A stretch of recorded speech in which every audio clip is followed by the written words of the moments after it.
A man's eyes snap open. Liam! He lies perfectly still, listening. Nothing, no distant traffic, no birds, not even the refrigerator's hum. A knot of confusion tightens in his stomach as he sits up. Morning light spills into the bedroom, soft, indifferent. Everything looks normal, but everything feels wrong. He slides out of bed, his bare feet whispering over the floorboards as he moves through the house. "Chloe?" he calls. His own voice is jarring, swallowed by the stillness. "Chloe, you up?" He finds her in the living room. Chloe. She stands motionless at the window overlooking their quiet suburban street. She doesn't turn when he enters. She just stares. "It's quiet," she whispers, her voice trembling just a little. Liam looks past her. The street is exactly as it should be. Cars parked in driveways, a child's bike tipped on its side by the curb. But there are no people, no movement. It's like a photograph of a world that just stopped. "Where is everyone?" Liam asks, the question hanging in the dead air. He already knows she has no answer. The silence is their only reply. The first day bled into the second, then into a week. Silence became their only companion. Liam and Chloe drifted through their neighborhood like ghosts, their footsteps unnervingly loud against the empty sidewalks. Every house stood frozen in time, like a museum of vanished lives. TV hissed with static. Half-eaten meals remained on tables, slowly gathering a thin veil of dust. They adapted as best they could. The power grid clung on for 3 days before surrendering, plunging them into a darkness deeper than anything they had ever known. Water lasted a week, then slowed to a trickle, and finally disappeared. Necessity turned them into scavengers. They abandoned their useless home and claimed the local grocery store instead, a crumbling palace of treasures that vanished more quickly than they could bear. Canned food became their gold, bottled water a priceless luxury. In the beginning, fear held them together. They worked like a single body, each move in sync. Liam reinforced the glass doors with plywood and barricaded them with shopping carts, while Chloe carefully organized their dwindling supplies, turning chaos into a fragile order. Together, they built a fortress against a threat they couldn't name. At night, they climbed to the roof, huddling close as the stars burned with an almost violent brightness in a world where city lights no longer dared to compete. "Do you think we're it?" Chloe whispered one night, her voice trembling under the weight of the endless sky.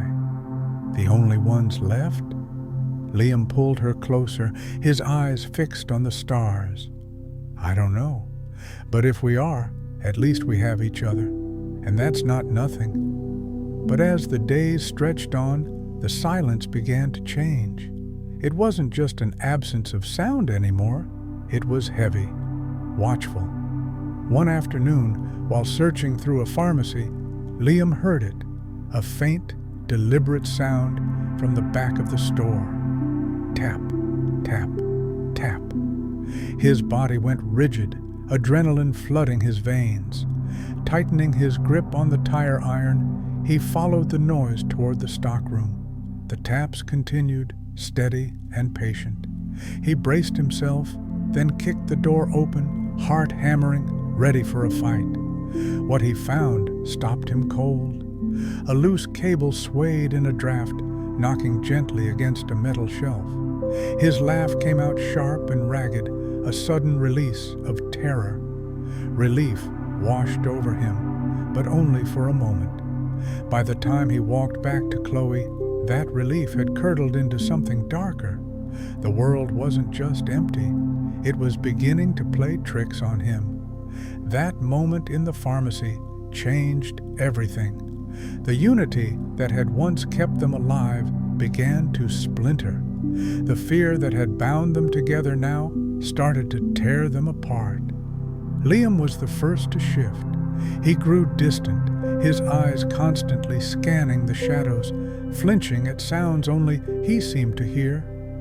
"Did you see that?" he'd whisper, pointing toward the dark end of an aisle. "See what, Liam?" "There's nothing there," Chloe would reply, her patience thinning. Soon he began speaking of shadows, formless silent figures lingering at the edge of his vision. Chloe tried to stay logical. Stress, trauma, hunger. She knew they could twist the mind. She explained this gently, but her reasoning only fueled his anger. "You don't believe me," he'd accuse, voice sharp and low. "You think I'm losing it." His paranoia became like a third person in their relationship, an invisible intruder that never left their side. Arguments, once unthinkable, became daily battles. They fought about everything and nothing: how to ration food, whether it was safe to light a fire, the noises Liam swore he heard lurking in the dark. The breaking point arrived on a rainy Tuesday. Chloe was sorting through a box of things they had salvaged from a house when she uncovered an old photo album. Flipping through the pages, she found it filled with pictures of Liam, his childhood, his teenage years, his early adulthood. Then she froze. One photo showed Liam at a beach, taken just a few years before they had met. His arm was draped around a woman with kind eyes and a warm smile, a woman Chloe had never seen before. He had never mentioned her, not once. That evening she confronted him. "Who is this?" she asked, her voice steady as she held the album open. Liam's face went blank, then it hardened. "I don't know her." "Don't lie to me, Liam. You look happy." "I said I don't know her," he snapped. "It's a mistake, a stranger. Why are you doing this? Why are you always trying to find things to use against me?" The fight that followed was the worst they had ever had. Ugly, bitter, full of accusations and distrust. It tore apart the last fragile threads holding them together. Chloe stared at the man she loved, his face twisted in a rage she no longer recognized, and for the first time since the world had ended, she felt utterly and terrifyingly alone. She began to wonder if the greatest danger wasn't the empty, broken world outside, but the person she was trapped inside it with. What happens when the only other person in the world is the one you're starting to fear? Are the monsters real, or are they only in our heads? Tell us what you think is really going on with Liam and Chloe in the comments below. The photograph haunted Chloe. While Liam slept, restless, muttering about shadows in his dreams, she began searching on her own. She wasn't just scavenging anymore. She was hunting for answers. Her search led her to a small house on the edge of town, one Liam had brushed off as already picked clean. Something about the way he avoided it had gnawed at her. The back door was unlocked. Inside, the house felt untouched, frozen in time. But in the basement, behind a locked door, she found it. It wasn't a cellar. It was an office. One wall was covered in whiteboards filled with notes on neuropsychology. On a sterile desk, under the steady glow of a battery-powered lamp, lay a file. Her name was on it. Her hand shook as she opened it. Inside were medical charts, brain scans, and dense technical reports. Words leapt off the page. Induced shared reality, trauma-based memory implantation, consciousness construct. At the very back was a document, a consent form. It described an experimental therapy, an artificial world built to treat unbearable grief by creating a simulated companion, a living construct to guide the patient through their loss. It was signed at the bottom, Liam. The air left her lungs. The silence around her wasn't just emptiness anymore. It was collapse. Nothing was real, not the abandoned streets, not the stillness of the world, not even her. A floorboard creaked on the stairs. Liam stood in the doorway. The paranoid, frantic man she had watched unravel was gone. In his place was someone hollowed, broken, exhausted. "I didn't want you to find out," he said softly. "Not like this."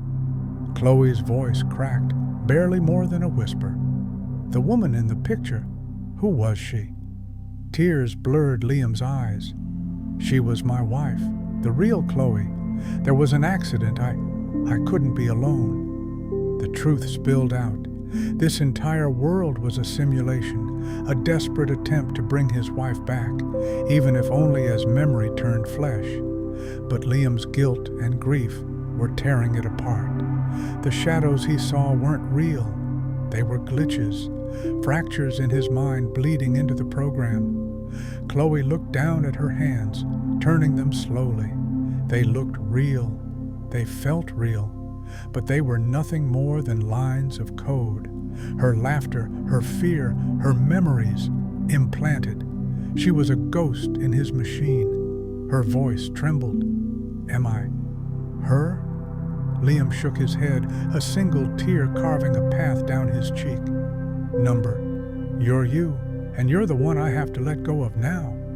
His hand hovered over a small red button on the desk. The fail-safe. The end. Chloe looked at him, this man she had loved, this man imprisoned by grief, and gave a small, sad nod.